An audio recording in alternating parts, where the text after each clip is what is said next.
با افتخار جشن 30 سالگی استقلالیت دولت جمهوری تاجیکستان کارهای سازندگی و بنیادکاری در ناحیه فرخور روز تا روز وسعت می‌یابند. در این روند ساکنان جماعت دهات وطن با روحیه بلند وطنداری و آبادکاری بریان جد و جهد دارند که صحنه برای ملت تاجیک تقدیرساز را با دستاوردهای نظررس استقبال گیرند. بهر این مقصد نجیب با اقدام کمیته اجرایی حزب خلقی دموکراتیک تاجیکستان در ناحیه فرخور تحت عنوان اکسیه حزبی یکجای حل میکنیم در دهه کوهندیار جماعت دهات وطن ساکنان به حشر برآمده راههای محلی را سنگفرش نمودند. در دهه کوهندیار بالا طریق حشر زیاده از 3000 متر راه را ساکنان سنگفرش نمودند. امروز در تمام جماعت‌های ناحیه فرخور در دایره اکسیه ترغیباتی عملی تحت عنوان یکجای حل میکنیم مردم با کارهای سازندگی و بنیادکاری سهم گذاشته ایستادند.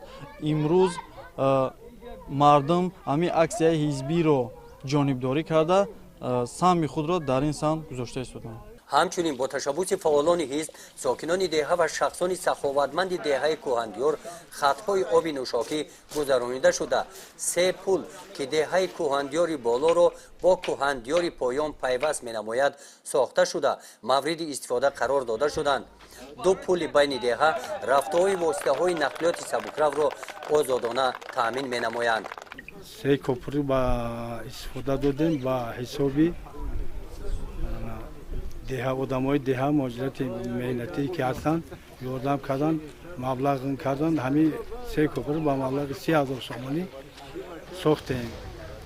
باز کارو با ادامه داره.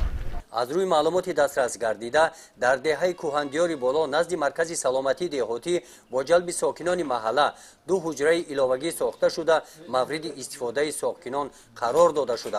سطح خدمت رسانی طبی به ساکنان بهتر گشته است. دهه این یک گوشه وطن است. باید که هر یک شهروند وطن خود هم دهه سر میشه باید که اقدام میشه برای آبادانی سهم میشه باید گذرانه. در ناحیه فرخور همین طور در دیگر جماعت‌های دهات کارهای سازندگی ادامه یافته تعمیر راه‌ها و ساختمان انشاءات‌های اهمیت اجتماعی داشته ادامه دارند.